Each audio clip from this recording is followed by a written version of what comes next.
The day Dr. Miles Corbin finished calibrating his new handheld device, the lab felt oddly silent, as though the entire room was holding its breath. The overhead lamps spilled a sterile glow across the countertops, revealing every piece of equipment arranged with meticulous care.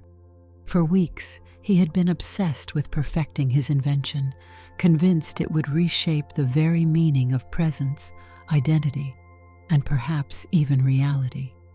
Yet he had told no one how the project had occupied not only his laboratory hours, but the deepest recesses of his mind. He was in his early 30s, tall, a bit lanky, and consistently described by colleagues as someone whose passion for science was matched only by his stubborn refusal to give in to obstacles. His dark hair was perpetually messy from anxious fingers pushing it back, and there were perpetual circles under his eyes from so many late-night tests. Even when he tried to act casual, an underlying tension in his shoulders revealed the intensity with which he approached his work. That night, he sat on a stool hunched over a steel table, running data through a small computer hooked up to the handheld device. The device itself was small enough to fit in a jacket pocket, gleaming with polished metal edges and a small digital readout on its handle. He had poured every ounce of his knowledge into it, a tool designed to project localized temporal fields to create short-lived, tangible duplicates. For him, it was not just a theoretical exercise. It was the next frontier in exploring how time's threads might be woven differently to shape the material world. "Okay," he breathed, pushing his hair back again. "Just a little more fine-tuning." The door slid open behind him. Dr. Lena Hansen stepped in with a yawn, wearing a crisp lab coat over casual clothes. She was only a year older than Miles, but was often the one reining in his more impulsive experiments. Her blonde hair, usually tied up for practicality, fell around her shoulders tonight. She had stayed late as well, catching up on her own projects. She was confident, elegant, and analytical in her approach, known for being direct but fair. "Still at it?" she asked, crossing her arms as she leaned against the doorway. "Yeah," he replied, turning to face her. "Just finishing some final touches. How's your paper coming?" Lena shrugged. "Finished. The data was straightforward enough, but you look like you haven't blinked in hours." He exhaled a small laugh. "I'm close, Lena. Really close. The device is stable enough for demonstration, and I'm almost certain it can handle biological complexity." "Impressive," she said. "Though I'd still caution you against rushing. If you're actually on the verge of creating short-lived duplicates, it needs more than just mechanical perfection. It has to be biologically safe too. That's the thing. I'm thinking of a method to verify the stability on different biological structures. I might need a template from multiple sources, not just me." "Which is where I come in, I presume," Lena said, raising an eyebrow. He nodded a bit sheepishly. "Your molecular structure, your entire biological signature, is different enough from mine to test how the device handles varied physiologies." The mild excitement in his voice was unmistakable. She paused a moment. "Look, if you want to capture some baseline readings, I'm okay with that, but I'm only giving permission for you to scan me, nothing more. Promise me you won't do anything weird with it." Miles let out a relieved laugh, holding up a hand. "I promise. It's only for the scan, to confirm the device can process different structures without collapsing. No duplicates will be triggered using your data. I just need to see how the device handles multiple templates." She stepped forward. "Well, let's get it over with. I'm supposed to be out of here soon, and I don't want to spend the night in the lab." He nodded again, grateful. "Sure, it won't take long." They ran through the scanning protocol right there under the bright lab lamps. Lena stood in front of a large sensor rig, a more unwieldy version of the compact device, while Miles tapped commands into his computer. A gentle hum filled the air, and a spectral outline wavered around Lena for a few seconds. Numbers and waveforms cascaded across the monitor as her biological signature was recorded. At last, the hum died down and the screen flashed green. "Done," Miles said, reading the final line. "Looks like everything went smoothly." Lena grabbed her jacket from a nearby chair. "Then I'm out. Don't stay too late." "I'll try not to." She gave him a meaningful look. "Miles, I know how you are when you're onto something. Just remember to take care of yourself." He smiled. "I will." She left with a wave, and he turned back to the data. With a triumphant grin, he transferred her biological template into the handheld device's memory bank. He assured himself it was only a test model, no need to ever activate it. The agreement was strictly to scan, never to produce a duplicate of Lena. The knowledge that it could, in theory, handle her template was enough. That vow did not hold for long. In the weeks following that scan, Miles completed a number of experiments on inanimate objects and on basic organisms. He duplicated a plant in a pot, a small sample of cultured cells in a dish. All ephemeral. The duplicates would materialize for a few minutes, then fade away as the device's temporal field destabilized. He meticulously took notes on every outcome, patterns of molecular bonding, how the device's readouts changed with repeated use, and potential limitations. But one discovery rattled him. Whenever a duplicate appeared, he felt something was shifting within him. With the plant or the cell samples, that sensation was mild, barely noticeable. It was more of a mental twinge, as though he were stepping into a cold breeze. But even that was enough to raise questions. The device was not only materializing something new, it was forging a link. He wondered if that link might become dangerous with more complex living subjects. He tested a partial template of himself next, carefully activating a small portion of the data to manifest a single strand of hair or a bit of skin cells. The device performed admirably, though the intangible link he felt with the duplicates deepened. Instead of a cold breeze, it was a tug, a faint pulling sensation from somewhere deep in his chest. It alarmed him. "Nerves," he told himself, standing in the lab alone one evening, glancing at his reflection in a polished metal shelf. He tried to remain rational. All new technology seems a bit scary at first. Yet the device felt heavier in his hand, as though it carried a secret. His attention drifted to the databanks. His own template was in there, alongside Lena's. They were filed under separate lines of code, but equally accessible with a single push of the device's activation button. He told himself he would never touch her file. The moment he made that vow, curiosity started to worm through his mind, prying it open to possibilities. "What if I just see if it can form something stable?" he thought one afternoon. He stared at the interface with trembling fingers.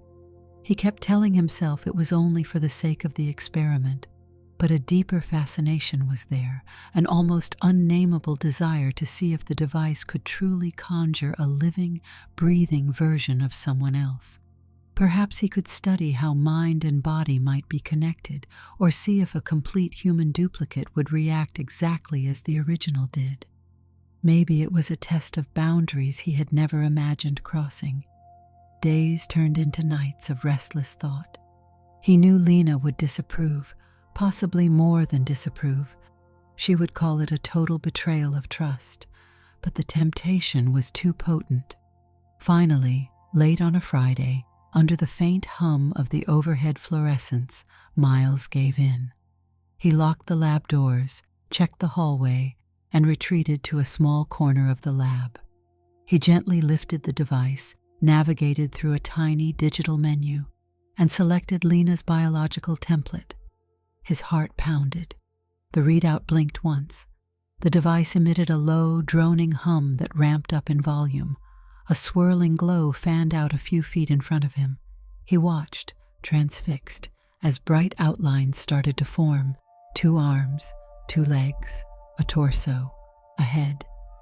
He recognized every detail, from the shape of Lena's face to the slightly curly ends of her hair.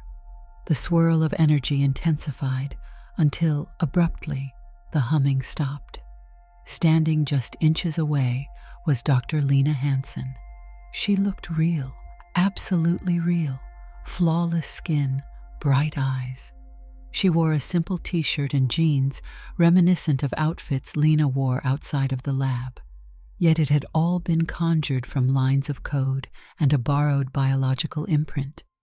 Miles reached out a shaky hand, expecting the figure to be intangible. Instead, his palm pressed into a warm, solid shoulder. He gasped. The copy turned its head to him, expression neutral. He felt a sudden wave of vertigo, as if a tether in his own body was ripping free. His vision blurred.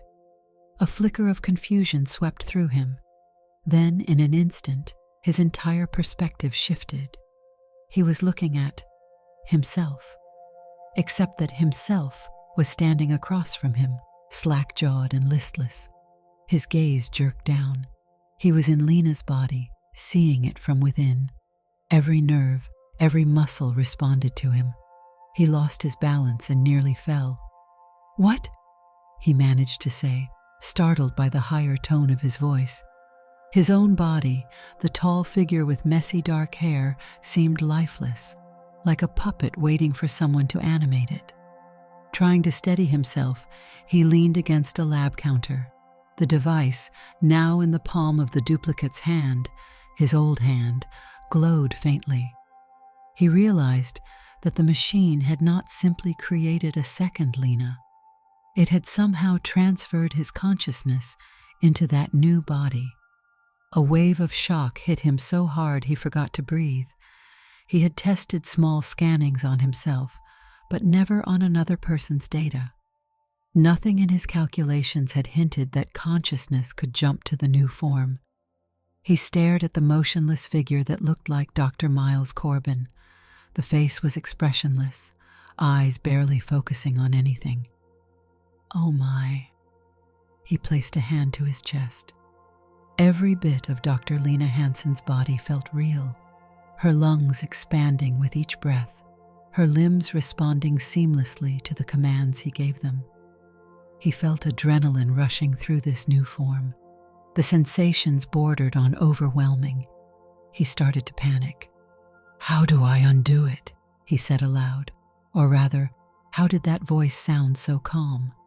The device's interface beckoned to him from across the short distance, but he needed his old body to press its buttons, and his old body stood there like a statue, eyes half-lidded.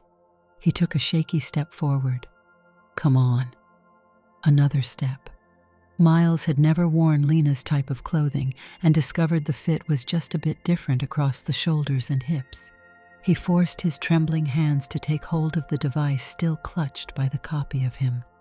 Relying on reflex, he fumbled with the controls. A single button press triggered a brief flash of the same swirling glow. There was a jolt, a snap, and then he was staring out of his own eyes again. His original body was back in place. He stumbled, gasping, bracing himself against the table. The Lena duplicate began to dematerialize in a swirl of light, leaving the space empty and silent. He waited, half expecting some catastrophic meltdown. When all remained calm, he ran a trembling hand through his hair, breath ragged. "What did I just do?" he whispered. The shock was immense, yet a strange elation flickered in the pit of his stomach. He had felt every cell of that duplicate, moved them as if they were his own.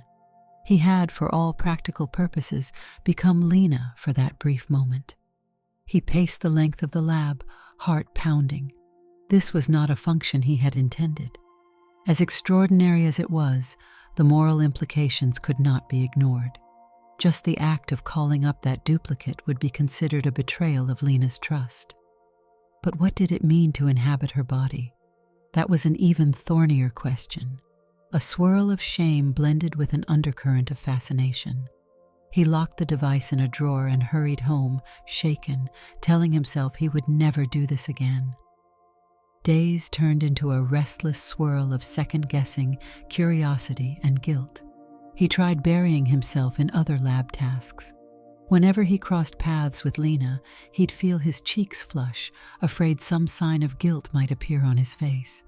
She, being perceptive, eventually asked him over coffee one morning, "Are you all right? You seem out of it lately." "Just not sleeping well," he lied, tearing up a napkin in his hands. She gave him a sympathetic nod. "If there's something you need help with, let me know." He only nodded, eyes downcast. He wondered whether to confess the entire fiasco and apologize. Yet that temptation to explore further had not fully disappeared. After all, the sense of stepping into someone else's life, even if only physically, was astonishing. The device allowed him to experience existence from a new vantage point. He tried to rationalize. Perhaps if he understood the phenomenon, he could control it, keep it safe, maybe even do beneficial research with informed volunteers. But he knew he was lying to himself. He wanted to feel it again. A late evening found him once more in the lab, alone, the device resting in his hands like forbidden fruit. He told himself he would do just one more test, a brief activation, gather some data, then switch back. Better to know the risks, he reasoned, than to hide from them. So he powered up the device, scrolled to the saved template, and let the swirling glow fill the space. Within seconds, he was in Lena's form again. This time, however, he was ready for the transition. The sudden perspective shift felt less jarring. He caught himself from falling. His original body slumped in front of him. He gazed at his sleeping face with a strange disconnection, the same mild sense of disembodiment as before. A wave of adrenaline rushed through his borrowed limbs. He took a step and flexed his hands. They responded flawlessly. "So that's how it is," he murmured to the empty room, hearing Lena's voice emerge from his mouth. A shiver of excitement coursed through him. Every movement felt so immediate, so real. The device, still held in the original body's limp hand, glowed faintly, waiting to transfer him back. Yet he did not transfer back right away. Instead, he ventured into the small staff changing room connected to the lab. Nothing elaborate was kept there, just lab coats, sweaters for chilly nights, a few personal items. He found an extra set of Lena's flats she occasionally left behind. Hesitating for a moment, he slipped into them. They were a touch too snug, but he could walk. He caught a glimpse of himself in the mirror. It was Lena's reflection, but the posture, the curious tilt of the head, was unmistakably his. The strangeness made his pulse race. He remained this way for a few minutes, then forced himself to switch back. The swirl of energy enveloped him, reuniting him with his original body. Once again, the Lena duplicate vanished. Trying to calm the pounding of his heart, he locked up and left the lab, promising never again. But that promise wouldn't hold. Like a quiet undercurrent in his life, the device kept calling him back. Over the next couple of weeks, he began scheduling after-hours lab sessions just to indulge in this experience. He told himself he was gathering scientific insights, logging how the body responded to different clothes, measuring vital signs. But the data was secondary to the thrill. He found himself wearing Lena's lab coat, or rummaging for any piece of clothing she might have left behind. He even tried tying her hair differently, noticing how it changed the reflection in the mirror. Each time, the device's swirl of energy would eventually return him to himself, leaving him both exhilarated and haunted by shame. Though he knew it was deeply inappropriate, he rationalized that no harm was done if Lena never found out. Her real self was untouched. It was only a temporary version conjured from data. Still, the guilt gnawed at him. He avoided social events with Lena and sat alone during lunch breaks, focusing on half-hearted attempts to refine other lab prototypes. Yet each night, when everyone went home, he was drawn back to that locked drawer. One night, after powering up the duplicate, he found himself overcome by curiosity about the world outside the lab. He glanced at the limp figure of Miles Corbin. The device was in that body's hand, but perhaps he could manage to secure it, tuck it into a pocket, and leave the building quietly as Lena. His heart hammered at the thought. Was it even possible to keep the link stable while leaving the premises? His new form's reflection blinked back at him.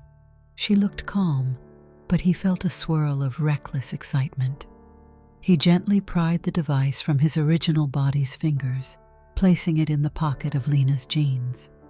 Carefully, he peeked out into the hallway. Nobody was around. With each quiet step, he headed for the elevator. When he reached the street level, he slipped out a side door. The city's lights danced across the sidewalks, and a nighttime breeze brushed against his borrowed skin. Everything felt more vivid.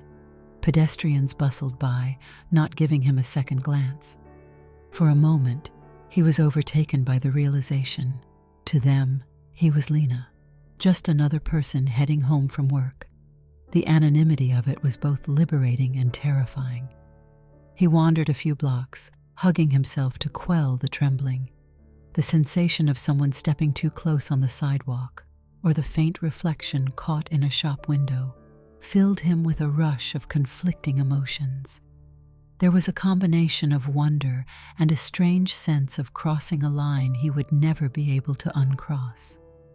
Eventually, he realized the device's battery might deplete, possibly stranding him.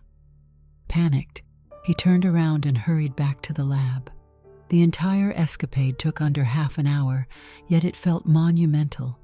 Once safely back inside, he used the device to switch consciousness to his original body. The Lena copy dissolved.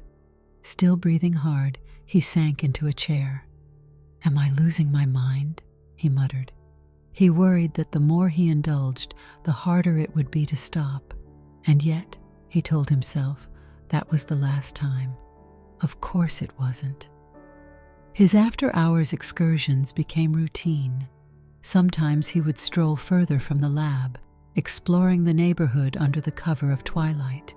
Other times he would remain behind locked doors, rummaging for an extra sweater or scarf of Lena's, thinking about how those garments felt different on his borrowed body. He was especially captivated by how passers-by on the street acknowledged him. The smallest things made his heart race: a fleeting glance, a friendly hello from a stranger, or the reflection in store windows.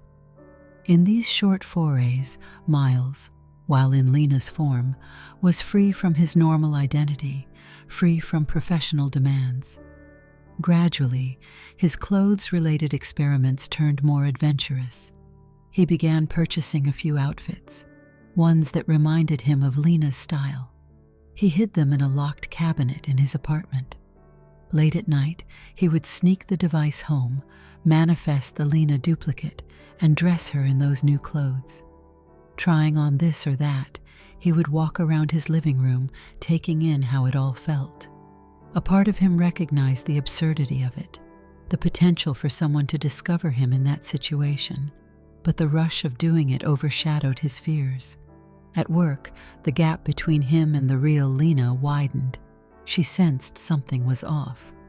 "Miles, you barely speak to me outside official project stuff," she said one afternoon, arms crossed. "Did I do something?" He was dismayed at the crack in her voice. She genuinely looked worried. No, he insisted. "It's just, my own project is taking a toll on me." "Then maybe talk to me about it," she replied gently. "We've always collaborated well. I can help." He nodded, but offered no details. "Give me a little time. I need to be sure about something before I share it." Uncertain but still caring, she patted his shoulder. "All right, whenever you're ready." After she left, he stared at the closed door, feeling a pang of guilt. She was his friend, yet he was abusing her trust. The moral burden now grew heavier each day. On top of that, No matter how good the illusions of control seemed, he knew it could go wrong. The device's effect might be damaging. Each time he reactivated his body, he felt drained, as though tiny pieces of himself had been tugged away. So far, nothing appeared permanent. But how long would that hold? One late night, he sat alone at his apartment, the city's glow filtering through thin curtains. He manifested Lena's form and put on a long coat. Beneath it, he wore a dress that reminded him of something she might pick for a casual night out. He left his apartment quietly and took an elevator to the lobby. Passing a mirror in the hallway, he paused to stare at the reflection.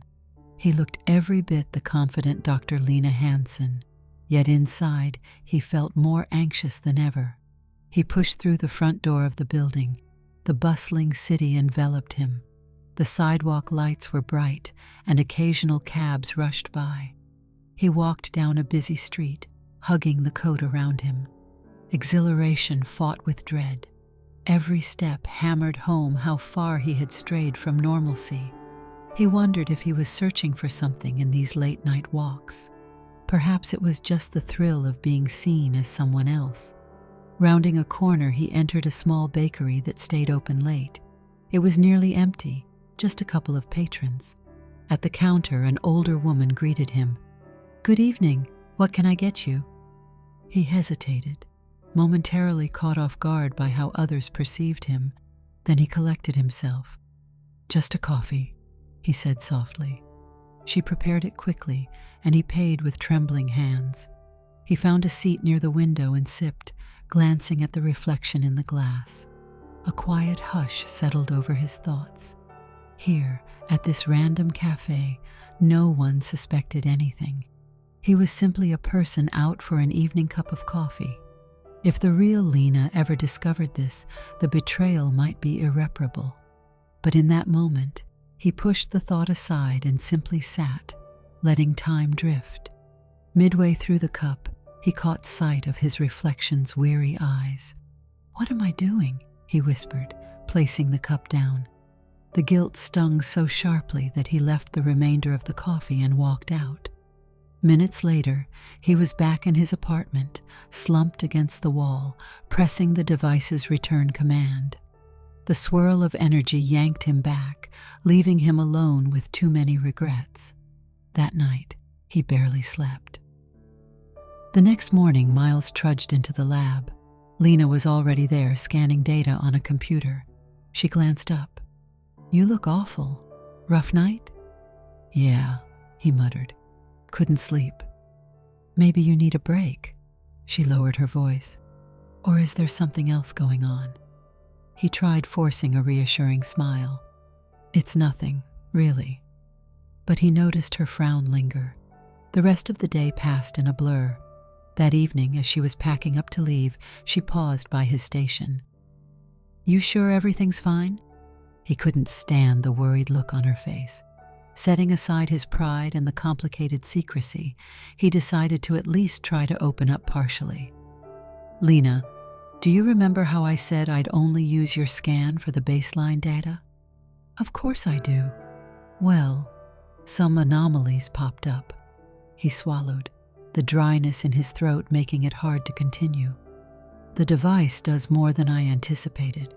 I'm trying to figure out if it's safe." A shadow crossed her face.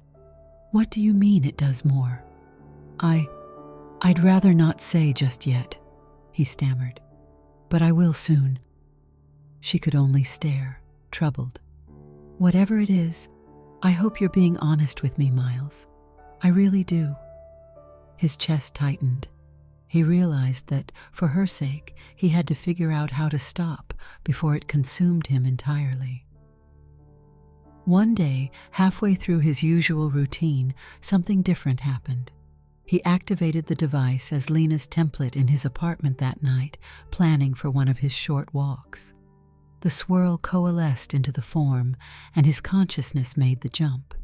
He steadied himself, checking the device in the original body's hand. However, a strange flicker on its display made him freeze. An error message scrolled across it, something about field instability. He felt a sudden lurch in the pit of his stomach. A wave of dizziness overcame him, and he clutched the edge of a table to keep from collapsing.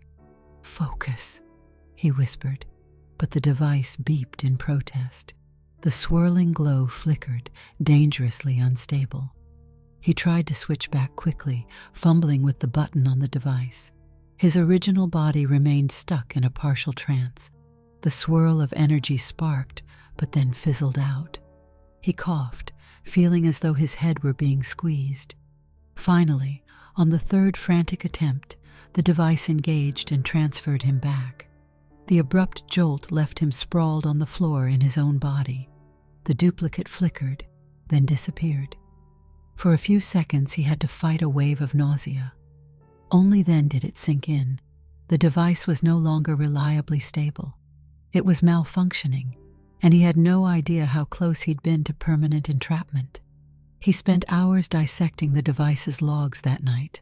Repeated usage, especially on a complex living template, seemed to degrade the delicate temporal field. He realized that every time he triggered the Lena form, he was pushing the machine beyond safe limits.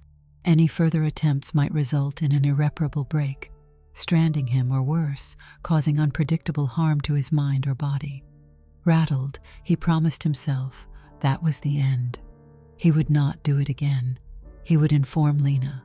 Even if it destroyed their friendship, she deserved to know. But the next day, when he saw her, doubt paralyzed him. He could not bring himself to face her anger or heartbreak. He remained silent. The following weekend, the lab was relatively quiet. Miles was in early, fiddling with the device's internal code to see if he could restore stability. He told himself he needed the option to fix it so that no further accidents occurred. But deep down, a part of him still yearned for that experience, that chance to be free of his own skin, if only for a little while. The memory called to him relentlessly. He made small tweaks in the code, improved the power regulation, and attempted to correct the field stability. By Saturday evening, he believed he had stabilized it again. But only one way to test, a cunning voice in his head suggested. Use it once more. He turned it over in his hands. If he tested it, he risked everything. If he didn't, the question would haunt him. Numbly, he stood up, retrieved a spare outfit he had hidden in a lab locker, an outfit that mirrored Lena's casual style, and closed the blinds in one of the small storerooms. His breath quickened as he scrolled to the Lena template, ignoring the trembling in his hands. The swirl of light was calmer this time, less chaotic. In moments, he felt his consciousness pulled into the newly formed body.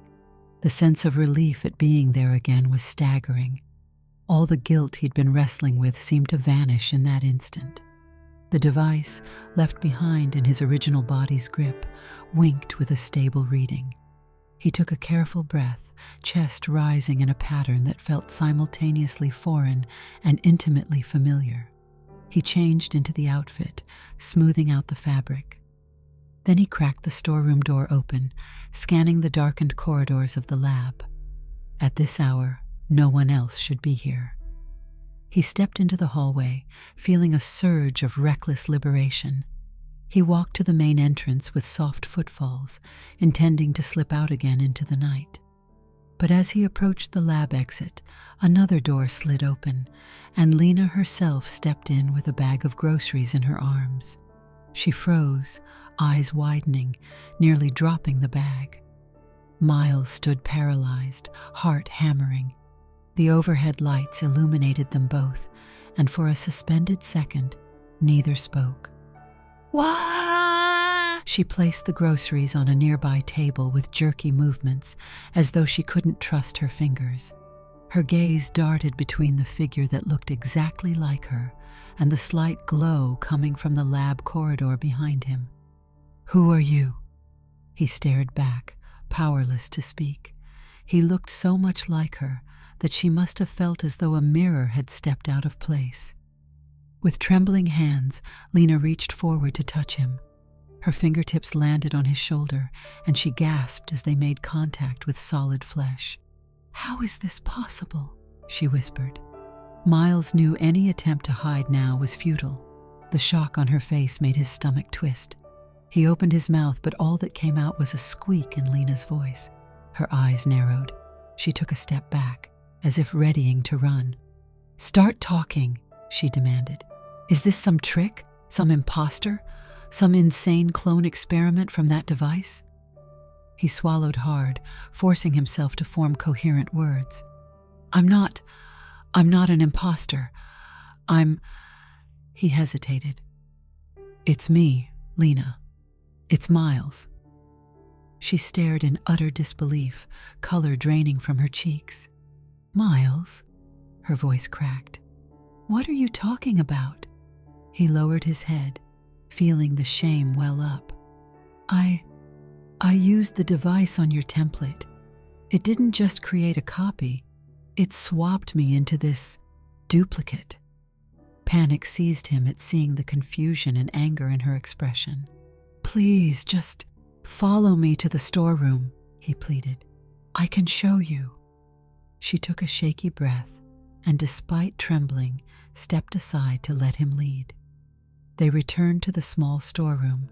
There, slumped in a chair, was Miles's original body, eyes half-lidded, holding the handheld device. Lena looked from the body to the female figure that claimed to be Miles, and her face contorted in anger and betrayal. "You lied to me," she whispered fiercely, voice tinged with hurt. "I gave you permission to scan me.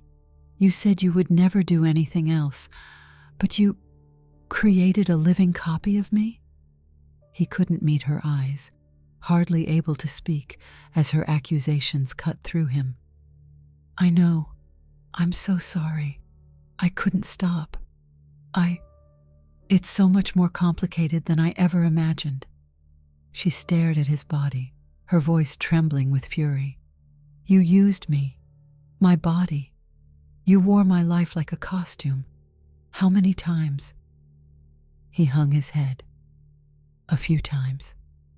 Unable to look at her, he added quietly, "More than a few." She took a step back, arms hugged around herself. "Do you even realize how violating that is? You walked around as me, dressed in my style?" He had no defense that didn't sound hollow. "It's not about mocking you or anything like that," he said softly. "I know it was wrong. I got addicted to the feeling of stepping into someone else's life, but not just anyone's, yours." He saw tears threatening in her eyes, but her rage overshadowed them. "Fix this," she hissed. "Change back, now." He nodded frantically, snatching the device from his original body's limp hand. After a short beep, the swirling glow returned, and in an instant, he was back in his own form. He gasped, disoriented for a moment. The duplicate of Lena vanished, leaving only the real Lena trembling against the wall, tears streaking her cheeks. Still dizzy, Miles reached out to her. She recoiled. Don't touch me.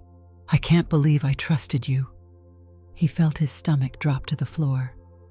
"I'm sorry," he whispered, voice thick with remorse. "I should never have—" "Stop," she said, wiping her eyes angrily. "I need time to process this. I'm so furious I can't even look at you. Give me the device." He clutched it. Give it to me," she nearly shouted. Shaken, he pressed it into her trembling hands. She turned it over, scanning it, as if deciding whether to destroy it then and there. "This is too much," she muttered. "You risked both our lives and my sense of safety. What if something had gone permanently wrong? What if you got stuck in my body, or collapsed your own consciousness entirely?" He hung his head. I know, it was reckless." She took a few steps toward the exit, still holding the device. "I can't even look at you. Go home, Miles. I don't want you anywhere near me right now." He didn't move. He just stared at her, his mind trying to form an apology powerful enough, but there wasn't one. Eventually he nodded and walked out, hearing her muffled sob as he turned the corner. Guilt strangled him. Everything he had done, every selfish choice, had led to this horrible moment. For days, Miles heard nothing from Lena. She had taken some leave from the lab, leaving an abrupt message with the department head that she was focusing on urgent personal matters. He was left behind, questioning every decision he had made. Anxiety clawed at him. He replayed the confrontation endlessly in his head. He dreaded their next meeting, unsure if she would turn him in or if she'd vanish from his life for good. One evening, sitting alone in his apartment, he realized how quiet everything was. No device beckoned from the drawer, no illusions of stepping out into the night as someone else, only an endless sense of regret. He prepared himself for the possible consequences: losing his job, losing his closest colleague and friend, maybe facing legal or ethical inquests. The future was bleak, and he had only himself to blame. By the end of the week, she returned to the lab. The entire building seemed tense, as though anticipating a confrontation. That morning, Miles was in his office, going through data with a forced calm, when the door opened. Lena stood there, arms folded. She did not speak for a moment, and he rose, bracing himself. "Hi," he said shakily. She studied him, her expression troubled. "I reported the device to the department head," she said finally. "Not the details of what you did with it, but that it's dangerous, that it's not ready for general research.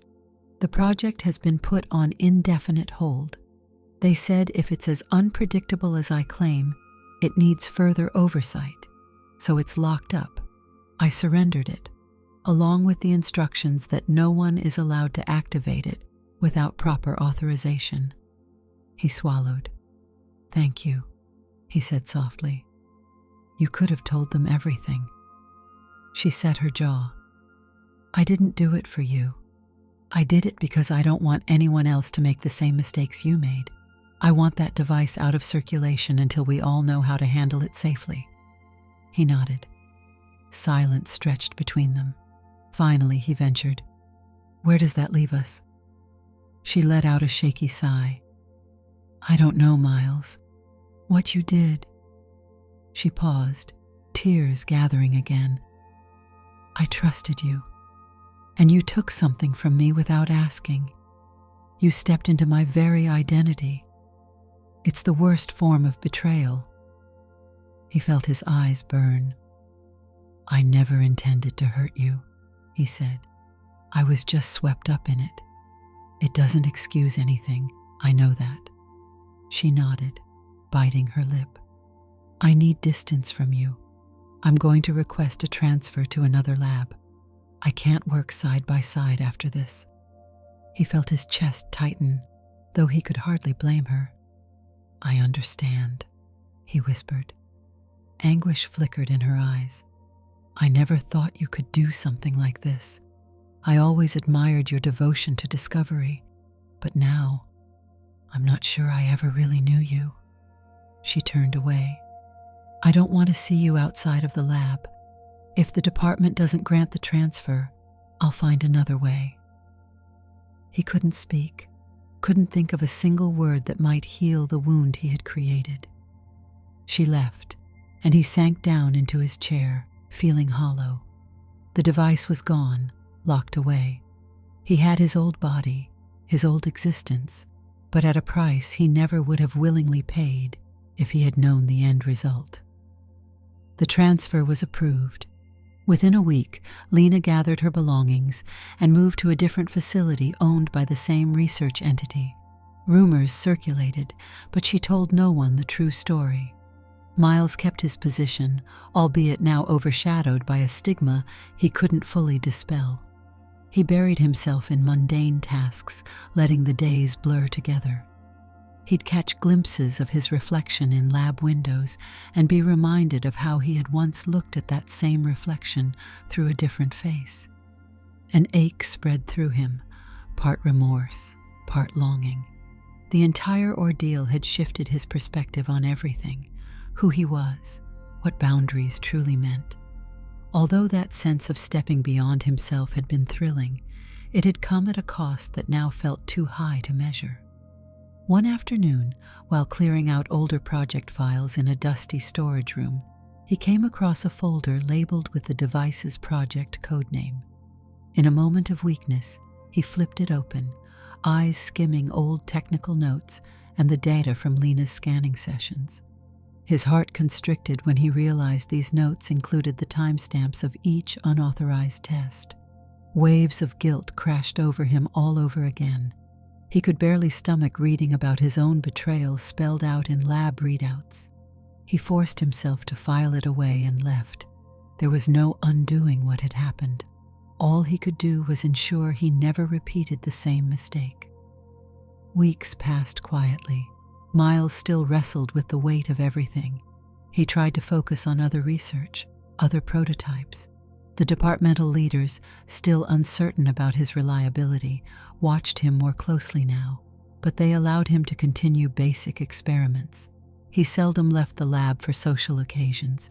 At night, he'd return to a small, lonely apartment, half expecting to see the swirl of energy or hear the hum of that device. But nothing came. The device was behind locked doors, placed under new protocols. He would not dare to ask for special access. In rare moments, he daydreamed that maybe one day he could speak again with Lena, offer a heartfelt apology that might begin to mend the breach. But those thoughts were quickly overshadowed by the memory of her tear-streaked face. Perhaps their bond was shattered beyond repair. One rainy evening, as he was preparing to lock up, he received a call on his cell phone from an unknown number. His heart lurched in some faint hope that it might be her. He slid the phone open. "Hello?" A short silence, then Lena's voice, subdued. "Hi, Miles." He nearly dropped the phone. "Lena?" She exhaled softly. "I don't expect you to say anything. I just wanted to let you know. I'm doing okay at the new lab. It's quieter here, more specialized. I'm working on advanced sensor design." He gulped, struggling to find words. I'm glad to hear that." "Yeah," she said, voice quivering. "Listen, I'm not calling to make peace or anything. I'm still furious. But I guess, with some distance, I realized you should know that I'm managing, and the device is still under lock as far as I know. They've begun an oversight committee to decide if it will be dismantled or re-engineered.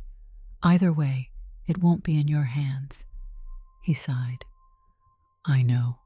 I'm not fighting it. I don't want it back. There's no excuse for what I did." A heavy pause followed. "I'm not going to forget that. But some part of me didn't want to vanish without letting you know. You changed my life in a way I didn't ask for. But I guess the best I can do now is move forward." He felt tears welling in his eyes. "If there's ever anything I can do, I know I can't fix what I did, but..." "Don't say that," she replied, the edge in her tone reappearing. "You can't fix it. You can't undo crossing that line. I'm still figuring out how I feel about all of it." He nodded to no one, pressing his lips together. "I understand." Another pause. Outside, thunder rumbled. Finally, she spoke. "I have to go. Take care of yourself. I hope you sort out whatever drove you to do all this." Without waiting for a reply, she hung up. Miles stared at the phone in silence, absorbing her words. The conversation left him feeling raw, but there was a sliver of relief in hearing her voice, in knowing that her life was continuing. Maybe, in time, she would find a measure of peace. Maybe he would too. He slipped the phone away and stood there in the dimly lit corridor for a long while. Rain drummed against the windows, each drop echoing in the emptiness. Everything had changed, and he had no illusions about the story he had written into their lives. Stepping into the rain-soaked night, he allowed it to wash over him, letting the water cling to his jacket and drip from his hair. He knew he was facing a future without the device, without the illusions and rush it had offered. He did not know exactly what that future would look like, but there was no turning back. It would have to be enough. He trudged home, alone, uncertain but determined that, this time, he would not betray anyone else or himself again. He would try to live with the consequences of his own invention, a cautionary tale about blurred ethics, stolen identity, and the danger of giving in to temptations that transform one's life forever. And though he could never walk the streets as someone else again, he realized that perhaps the heaviest load he carried now was finding a way to exist in his own skin, burdened by the knowledge of what he had done. He set his keys on his kitchen counter, took off his damp coat, and sighed into the silence. Outside, the storm raged on, but inside, he resolved to find a path forward, one where the next time he invented something with such potential, he would remember the lonely nights, the looks of hurt and betrayal, and the raw truth that some boundaries should never be crossed, no matter how tantalizing the possibility might be. Did you like the story? Hit that like button and tell me what you thought in the comments. Do you want to hear more stories? Subscribe and hit the bell. For exclusive content and early access, check out our Patreon. You can find the link in the description, or you can watch any of the videos shown on my right. Thank you for watching and see you in the next video.